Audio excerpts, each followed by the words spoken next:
Hello, everyone, and thank you for joining us for this Hartford ParkScore Assessment Report.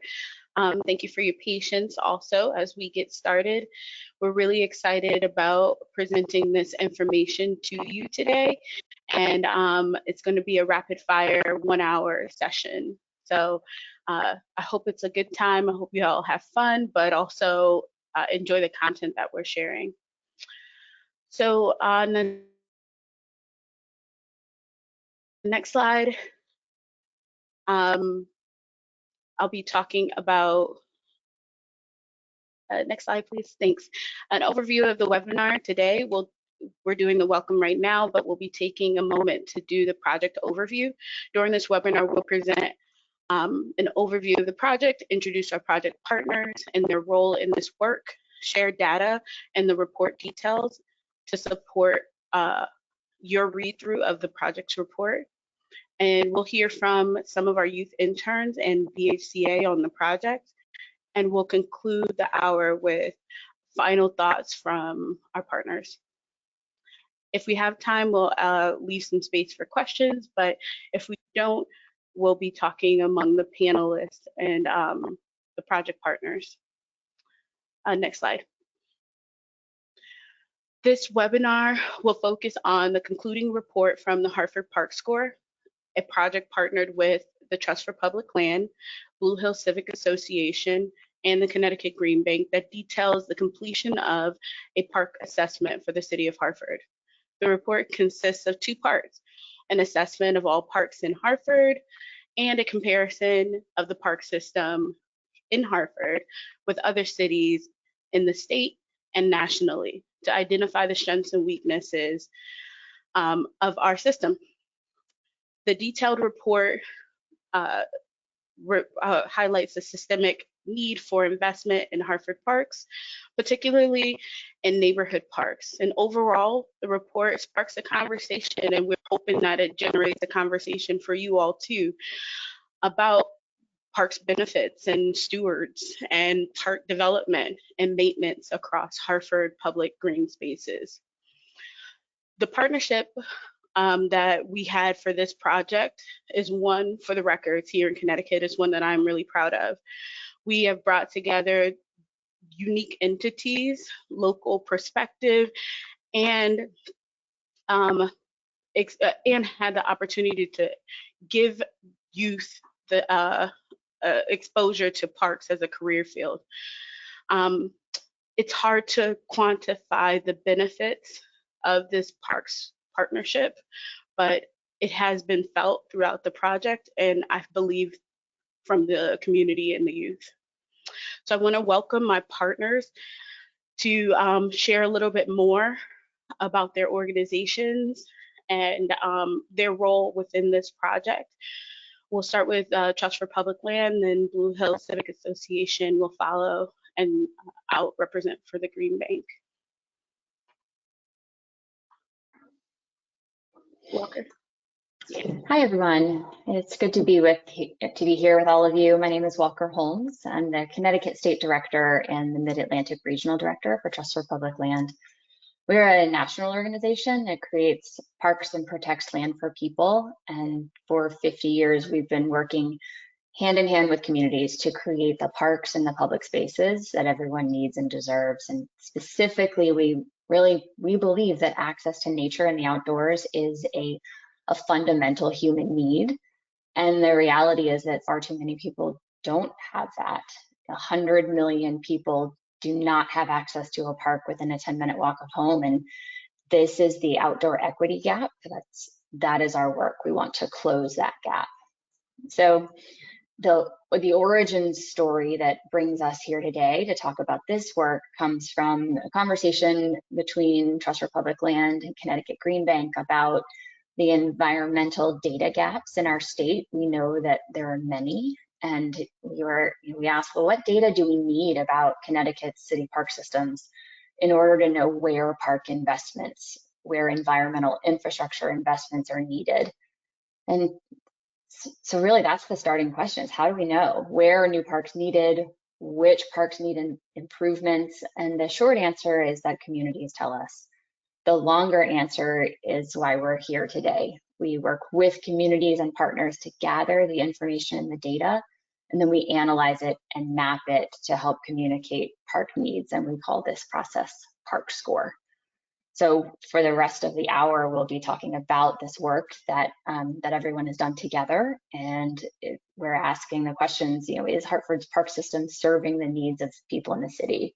How does Hartford measure up to peer cities? Is the park system equitable?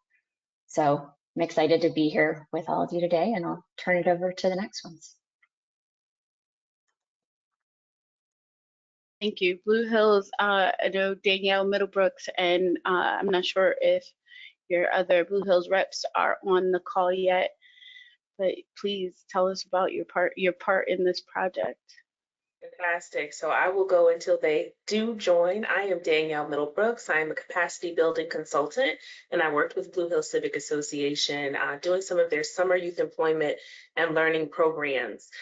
Just like Walker was saying, the communities tell where parks need investment. They get to have their opportunity to have their voices heard and talk about their city and their organization. And so that is something that Blue Hills Civic Association strives to do with our students. We are the largest summer youth employment provider in the city of Hartford.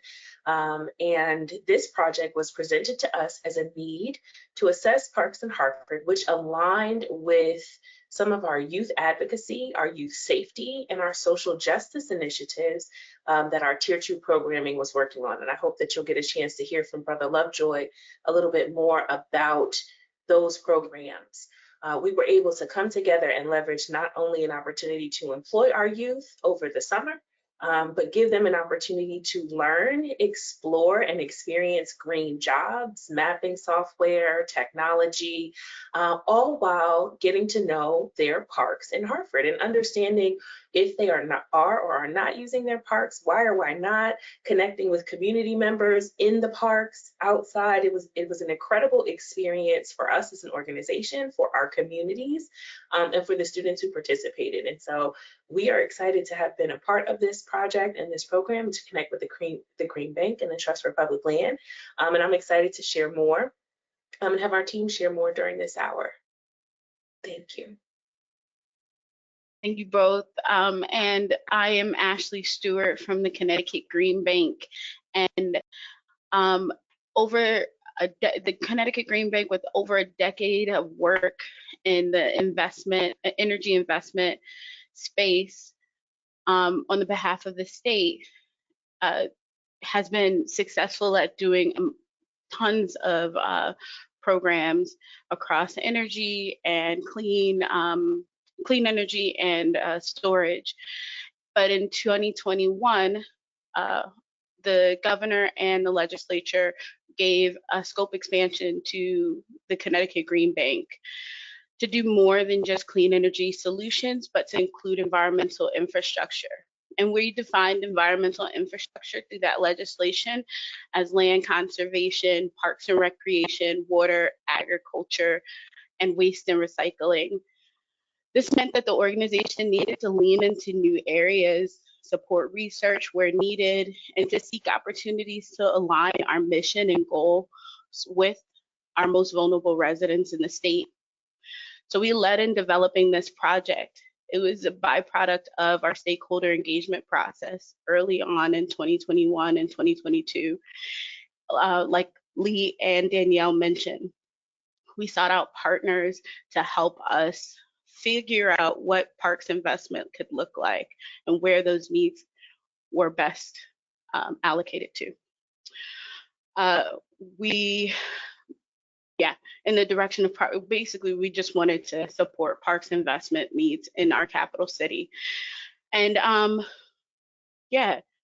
overall, our mission is that we are an organization. Sorry, y'all, my stuttering. We are an organization who is led by humanity, and basically just that we want to lead with resilience and healthy outcomes, equitable outcomes for Connecticut residents. So a planet protected by the love of humanity is one of our mantras. So thank you all for joining. I'm going to transition to welcome Will Klein into the conversation from DPL, and he will present to you all the data behind or some of the results of our Hartford ParkScore research. Thanks, Ashley. Hey, everybody, my name is Will Klein. I lead the Parks research work for the Trust for Public Land on our national team, the Land and People Lab, and that includes our National ParkScore Index, our National ParkScore Index, our ParkServe mapping application, and other park research projects like this one. On a personal note, just want to give a huge token of appreciation to Ashley and Danielle, Walker, and Callie on the project team for really showing how it's possible to do kind of what sometimes can be a data and quantitative exercise, where you just produce a bunch of numbers and actually use data to engage community and people and youth, and really kind of bring that voice through and the color through to the numbers. So the numbers aren't just numbers, but they represent stories and excitement and hope for the future. And so I hope over the next 15 minutes, I'm going to walk you through some of the quantitative analysis and how these stories roll up systematically across the city relative to other cities, but also I'm excited that we're joined by folks from Blue Hills who can share how some of the stories behind the numbers that you see here. First, and then second, this project was supported by an incredible array of Hartford advocates and staff and residents as part of a formal advisory committee on the left, and then a number of different folks who contributed in different ways, in particular through showing the youth that participated in the Blue Hills Summer Youth Employment Program. What do career fields look like in Parks and Rec? And it's so many different ways of doing it than just what you might see on the Park and Rec TV show. And so I really appreciate everybody who's kind of shared their input and hope that this report reflects all the wisdom and insights that you all shared with us. As Ashley said at the start of this, there's two study components. There's a park condition assessment and the ParkScore analysis. This condition assessment is one of TPL's forays into how do you measure park quality. TPL, we talk a lot about everyone should live within a 10-minute walk of a park. But what about the quality of that space once you get there? There is no systematic way across the country of actually measuring that. And so projects like this help TPL, help Hartford residents really kind of articulate and name and advocate for what a quality park looks like. And so we're excited to work with the partners here to kind of move the needle forward nationally on this important question. The students in the Blue Hills Civic Association, they visited 67 parks across the city, totaling 17 neighborhoods. They counted 606 amenities. They walked through almost 1,600 acres of public open space in the summer of 2023. When it was hot, when it was raining. I think there's some ice cream involved at some point. So huge thanks and shout out to the students who did all this work. One note on the study of design, when we talk about parks, what are we talking about? And we're pretty open on this. It's really just about public access, and that's why it includes your mini parks, neighborhood parks, your regional parks. Most of those are typically managed by the city. Plazas, many of which are managed in Hartford, are managed by corporate partners in the downtown area.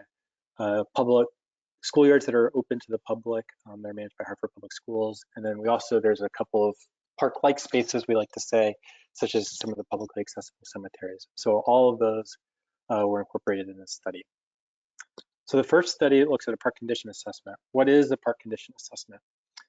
For each park, there's a number of different things you can do in the park: playgrounds, ball fields, swings, etc. And so we call each of those different types of things a park feature, and we asked all the students to go to the park and count them. How many playgrounds were there? How many sports fields were there? How many basketball courts, etc. For each of those features, we then asked what is the condition of those features on three yes/no questions to kind of bring a level of objectivity and replicability to this assessment. Are there any cleanliness needs? Are there any maintenance issues? Is it broken? So that's what you see here. The second thing you do, how do you translate those assessments to a score? Each feature, so a sports field here, there's a couple of sports fields, a ball diamond, a rectangle. For the whole category, the students would say across all the sports fields, ask those three questions. In this case, none of them had any of those issues, so it gets a score of 3 out of 3.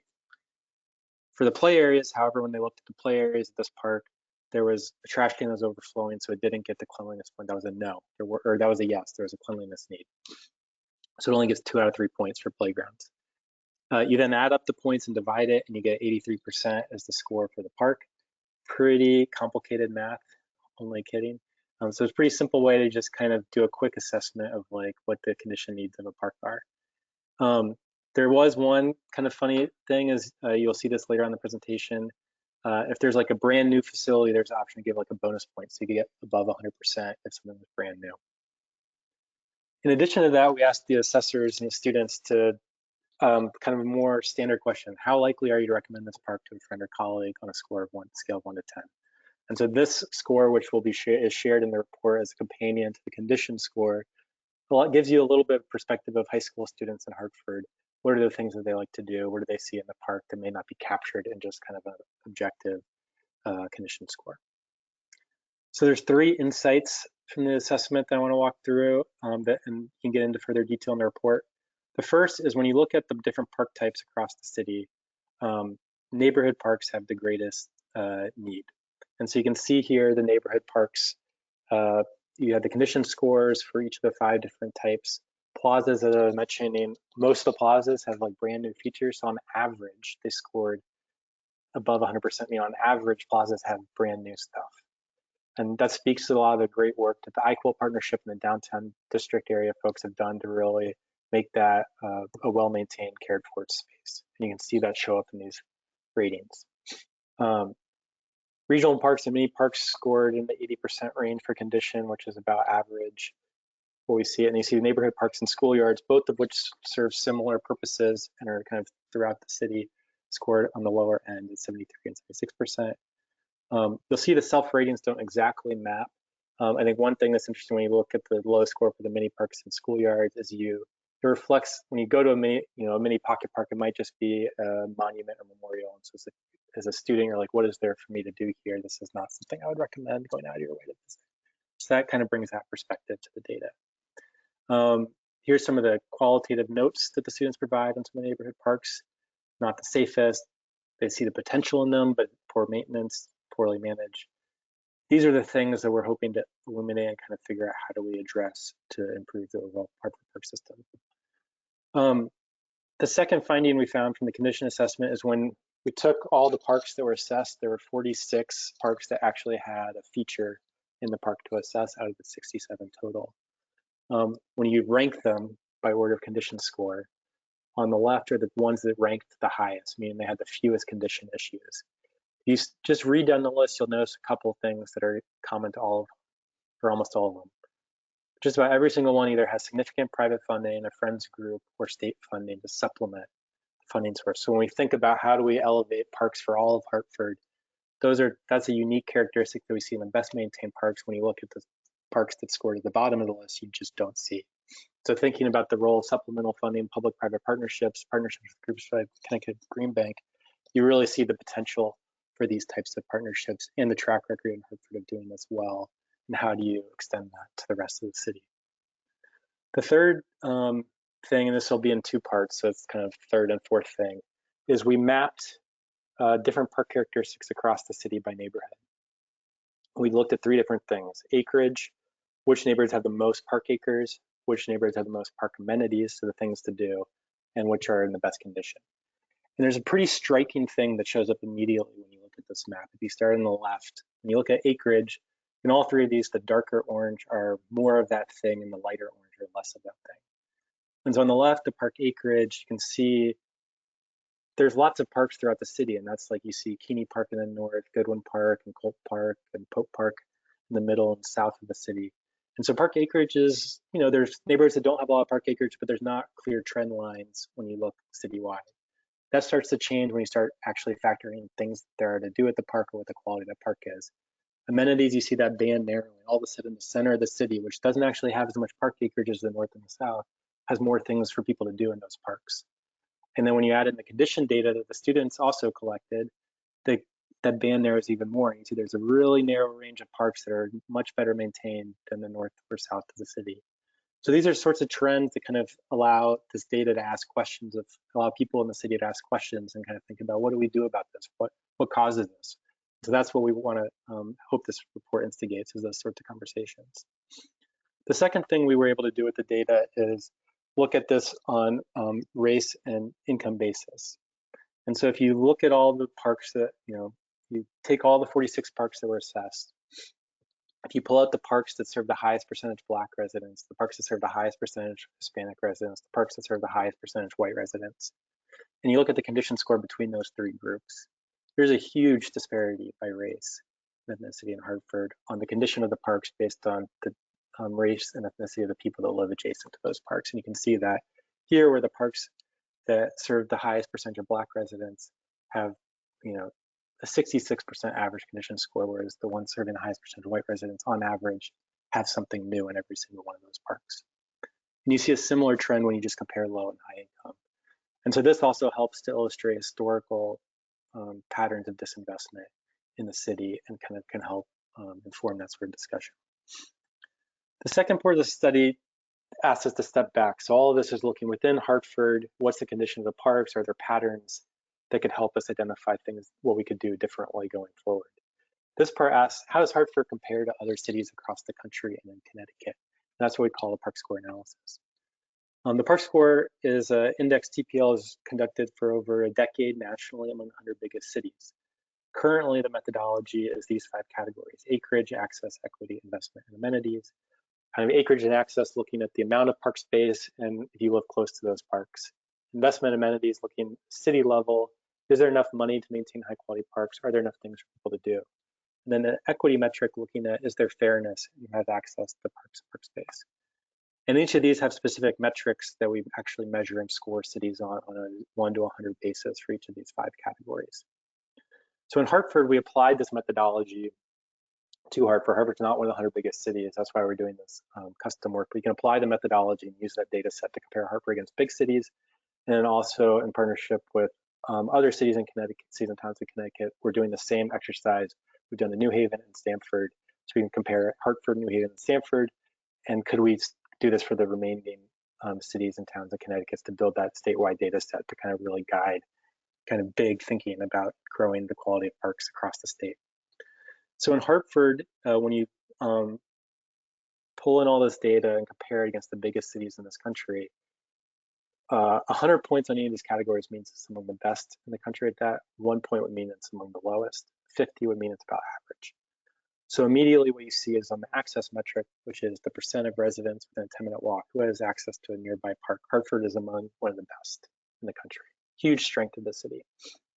When you look at the equity metric, which incorporates a measure of that 10-minute walk, you also see a decent score because regardless of race or income, almost everybody has a park within a 10-minute walk. The condition stuff that we talked about in the first part isn't actually factored in the ParkScore at all. That's a unique thing we did for Hartford, and so that's not reflected in this data. On the acreage, investment, amenities, you see Hartford score slightly below average. And we can dig into some of those things right now. Overall, Hartford scored 59 out of 100 points. 50 points would mean it's about average on its overall park system. 59 means it's slightly above average, which is awesome, something to celebrate. So what does it mean? These are all numbers. Do the numbers mean anything? This table or this graph is also probably a little hard to read on a webinar, but it's in the report. You can dig into it. Here we're comparing Hartford against New Haven, Stamford, and Boston. Hartford's in green, New Haven's in orange, Stamford's in yellow, Boston is in light green. Boston's included because it's nationally it's ranked about number 10 in the country out of 100, so it's one of the best cities in the country. Park system, it's an aspiration, it's New England, it's a good peer. New Haven and Stamford are Connecticut towns. What jumps out to me when I look at this is on that access number that Hartford scores so well, and that's a really common thing we see in New England cities. So you see it in New Haven, you see it in Boston, you don't see it in Stamford. Where you see Hartford fall behind, and when you think about what separates cities that are about average from the cities that score highest, you can look, there's one thing that jumps out when I look at this, is the investment category, where Boston scores at 79 out of 100 points, so it has some of the highest spending per capita among any city in the country on its park system. Hartford, New Haven, Stamford, all below average. So I think that's like interesting just to kind of help contextualize where are the opportunities for growth, where are the strengths. And so a couple key insights from this data that I pull out, you can dig into more in the report. The acreage is interesting. It was a below average acreage metric overall. I have the wrong number on the slide, but it's 44 points, but the trends is about the same. Actually, it's composed of two different metrics. It's percent of city area, which Hartford is quite good at because it has huge regional parks, but the average park size is quite small. And so that shows to me is that there's actually not that many neighborhood parks. There's not that many mid-sized parks that would bring up that average park size. There's a lot of big parks and there's a lot of small parks. There's a missing middle. And so I think that's interesting to think about when we think about neighborhood parks. When we look at the investment, there's three different trends that jumped out. The first is huge strength that we talked about a little bit. This gray bar in Hartford, 30% of the spending on parks in Hartford on an annual basis is from private organizations. That is among the highest in the country. Huge strength of its public-private partnerships to supplement public funding. Stamford is similar, but New Haven is much smaller. The city, national big city average is much smaller. It's even higher than Boston.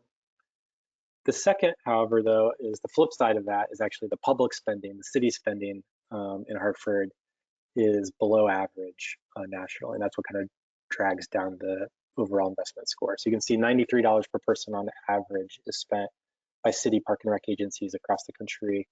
Hartford's at 71, is about the same as New Haven, it's above Stamford.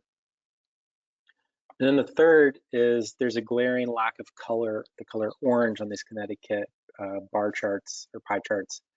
And those are the other public agencies, the state agencies, the federal agencies, the county agencies. There's no counties in Connecticut, special districts. Connecticut towns lack, a lot of other cities across the country have those other public agencies that help support their city's park system, and you don't see that in Connecticut. So thinking about how do you fill that gap? Is it a city thing or is it a regional effort? A few concluding observations, and we'll turn it over back to Ashley and probably the Blue Hills group. In summary, across both parts of the study, huge strengths of the system, robust network of conservancies, nonprofits, corporate entities providing that private support. Nearly everybody has access to a close to home park, so the infrastructure is there to have high quality park access. There's huge regional parks that are there. You don't have to create or acquire new parks. The acreage is there. And then this is the biggest one for me that came across, is enthusiasm and talent of the youth to leverage and thinking about the future of the park system. Room for growth, we kind of addressed some of this, but with the condition assessment, huge obvious need for maintenance and renovation to address the significant condition needs, especially in those neighborhood parks. And when you look at those neighborhood parks, investing in those parks are investing in those same communities and neighborhoods that have had historically been disinvested in. And then there's a need to grow the overall pie bigger. So even if you factor in that big amount of private support, their overall per capita park spending is still bottom half nationally. The city's park spending is in the bottom 25%. So sometimes in places where you have smaller pies, you start feeling like you're competing against all your friends for the same pot of money. So instead of doing that, what questions can be asked to grow that overall pie bigger and address this in a systematic way? With that, I will turn it back to Ashley.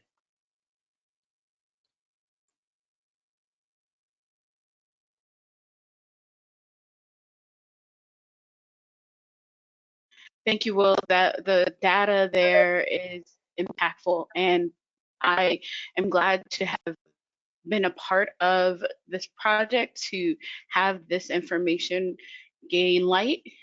I think what we realize in the city of Hartford or around Hartford is some of the results that we see and the quality or investment are felt by people, that we already could tell the differences across the city of Hartford. And some of the things that I noted in your presentation were the missing middle, the need for more local parks, and then the regional disparities identified inside of the report across the city and how different neighborhoods in the city have better assets or better parks amenities. And then investment and stewardship being a key thing also. I'm going to transition now because I want to pull Blue Hills Civic Association into the conversation. I hope as a participant, you all are seeing that this was a really thoughtful project, that our partners inside of this project were intentionally brought together in order to enhance this project in Blue Hills and their teen interns, their youth internship interns were a key part of that. So Danielle, thank you for coming on video. I don't know if your team is here yet, but coordinating young people is a challenge. How's it going? I cannot see them. So if you're telling me that they're not in yet, then they are probably having some login challenges. This That's is the okay. end of our summer program, this year's summer program as well. So if you don't mind, can we and you talk a little bit about some of the feedback we heard from the teams at the end of the program last year? And then also we've gotten engaged with more of the same interns this year. What are some of the impacts or feedback that you've heard from them? Yeah, so a lot of our students had no idea of all of the parks that was even access to and availability to, right? I've never been here. I didn't know that we could go into this place, right? And so that was eye-opening, I think, for them to experience, especially some of the Friends of groups, and opportunities to engage with Hartford residents. And I see Brother Lovejoy here, and that is perfect timing for him to Yeah, share reflection. Yeah, join us. What were some of the feedbacks you heard? Brother Lovejoy is with Blue Hills Civic Association, organizer, senior organizer, coordinator for all these kids. What's some of the feedback that you heard from the youth? All right. First of all, can you hear me? Yep, Yes. Oh, wonderful. Can you see me too? yep.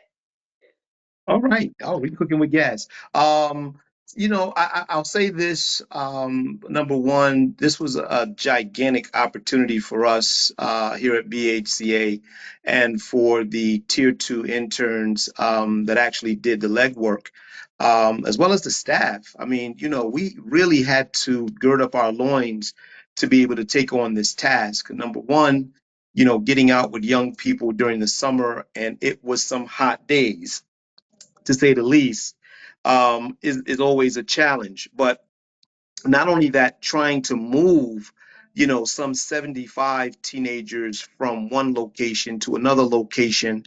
And it was a great challenge, for us, but we met the challenge and overcame all the obstacles.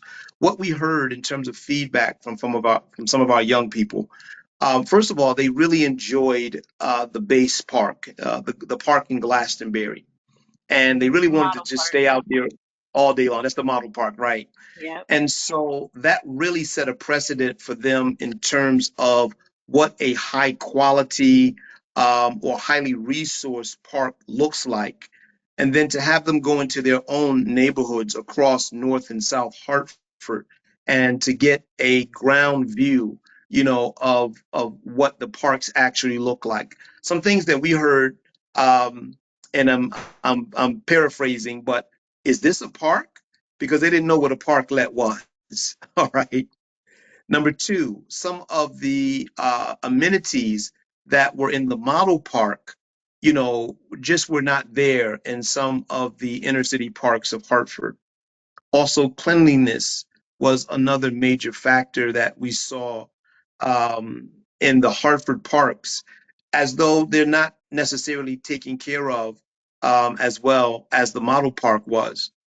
Even the amount of lighting, signage, benches, and so forth, the young people were really able to pick out and point out the differences between the model park and the parks in their own neighborhood. So it was very interesting, and it was a major learning experience for our youth.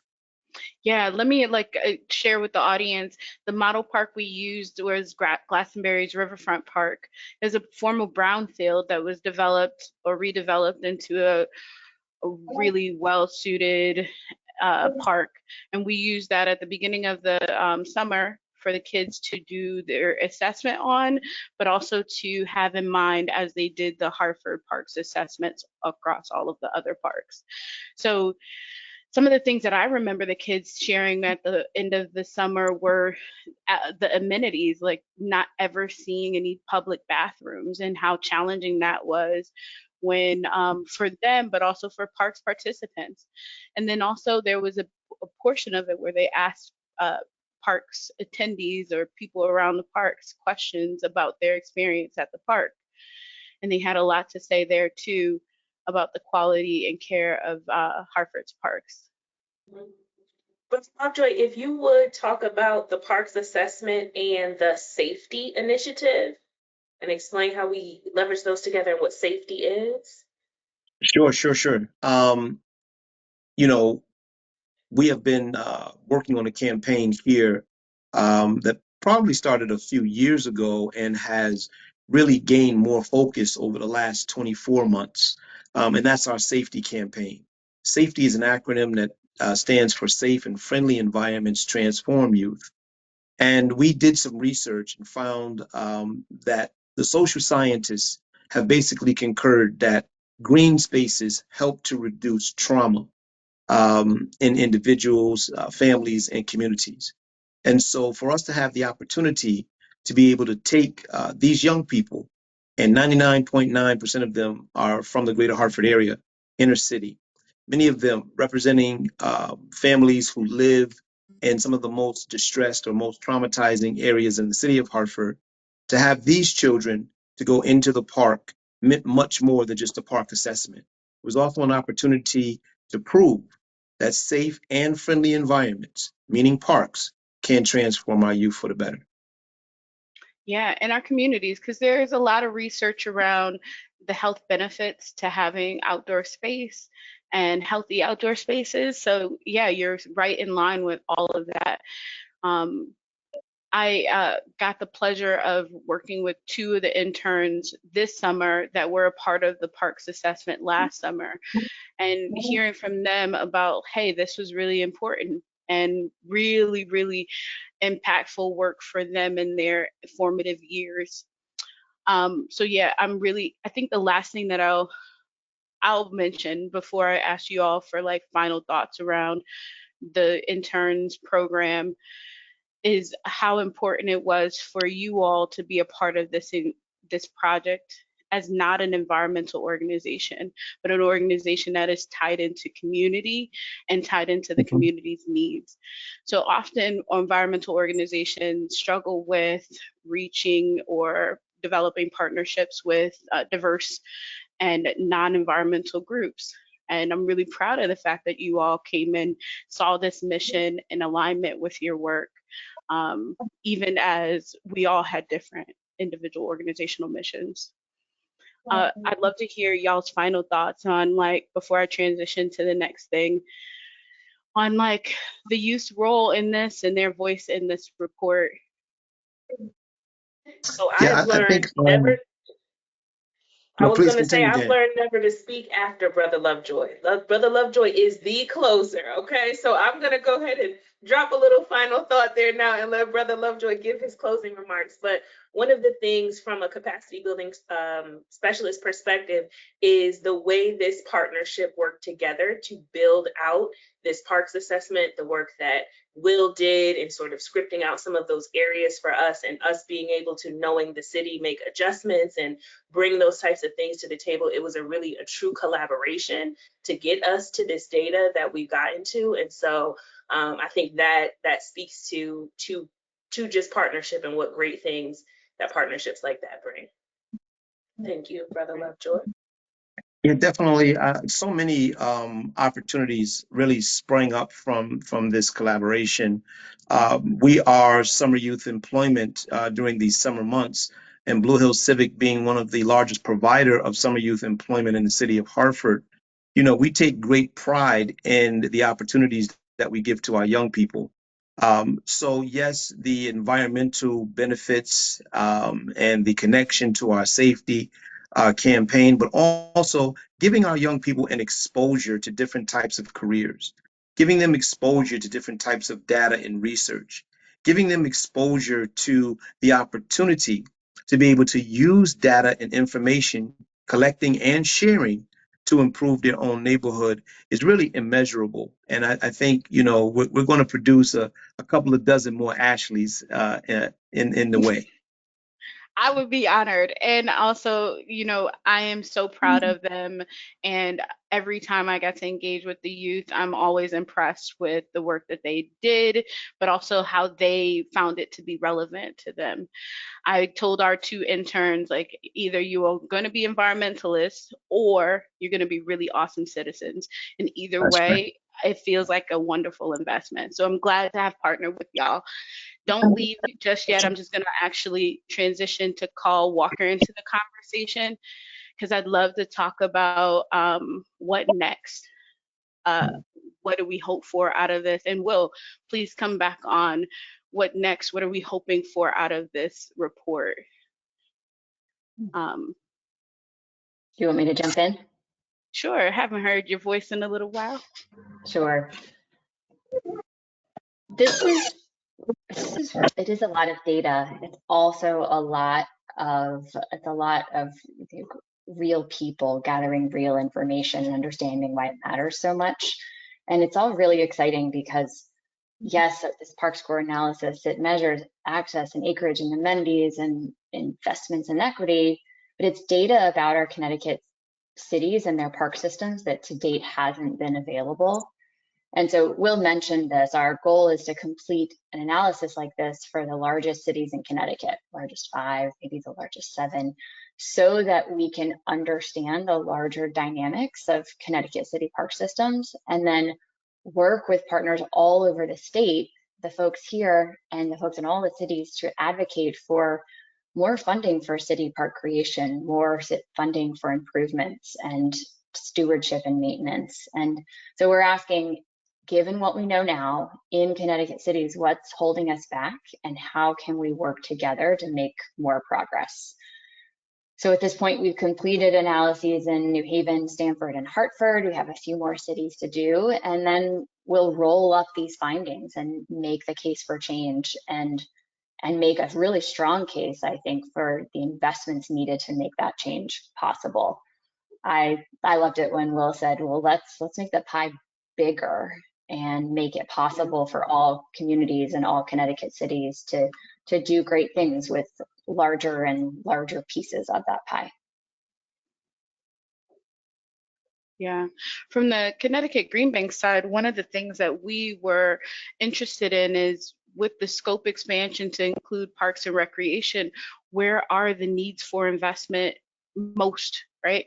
Like we have a particular interest for those that are most vulnerable, but where do our residents need investment? Where does the market not exist already for that investment? The model park was a great example because Glastonbury had either the resources or the market to pull in the resources to invest in a brownfield being redeveloped. But what is it that we need for our most vulnerable cities to entice and create opportunity in those places? So that was where we started the conversation. It was like, well, if Hartford is our capital, and to what Will said in the presentation, we already have some really monumental regional parks across the city. What do we actually need? And what could we be doing as an organization to entice more investment into those areas? What are, yeah, go ahead.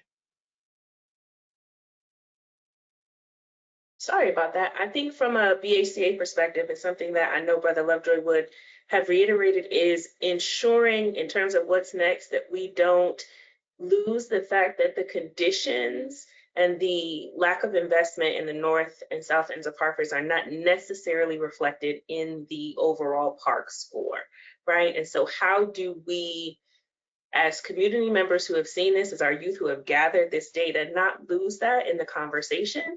And how does that drive them in their advocacy and what they're going on to do, right? You talked about them becoming really great citizens, right? So what are we pouring into them and giving them opportunities to do to be able to not let that get lost and to use and have their voices heard within this overall ecosystem?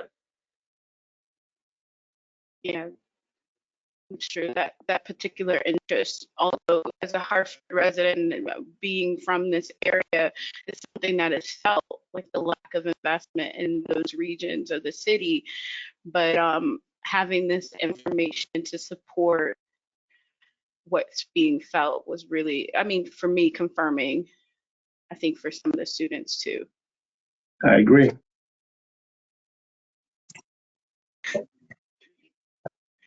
Thanks, Brother Lovejoy.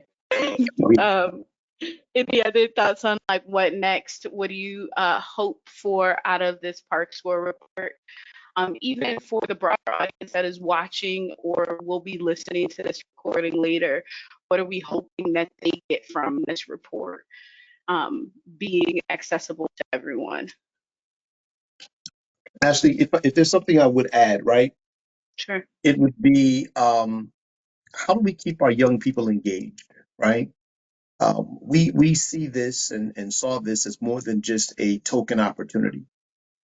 We have young people who are becoming proficient in speaking and presenting information, as well as researching and collecting data. I think it's a great opportunity if we can continue to give our young people the exposure to opportunities to present this material at the local level, at the state level, to be able to travel possibly to different communities, but give them the full expression and the full opportunity to be engaged.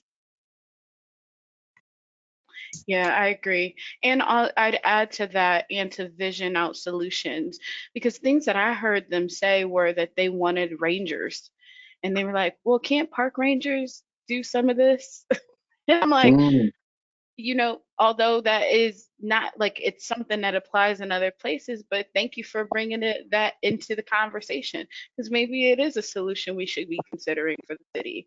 But like for them to be innovative and to start thinking of like what are the ways to solve not just our disinvestment issues, but also some of the health issues or even homeless issues or mental health conditions that could be dealt with through parks investment, or at least somewhat. Any other thoughts on what y'all think the greater public could use this report for?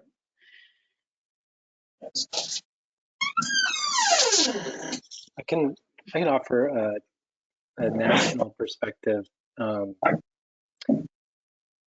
The work that we did with this, what Danielle and Brother Lovejoy were alluding to, of the condition assessment stuff is not in our ParkScore index. When we measure the city park systems, we've been doing for the last decade, it doesn't account for park quality. And the reason why it doesn't is because it's hard to measure and it's hard to do what we just did in Hartford. And so the work here is really at the forefront, and the data set that the students have created here is one of the most sophisticated, advanced, yet simple data sets about park condition in the entire country.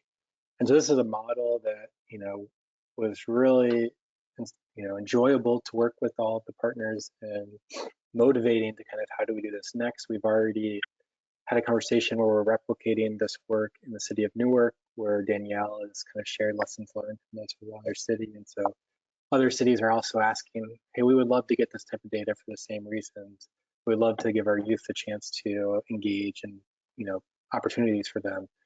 So I don't know, just in terms of, this is not Hartford specific, but just to give some context on how this fits in nationally with these types of efforts.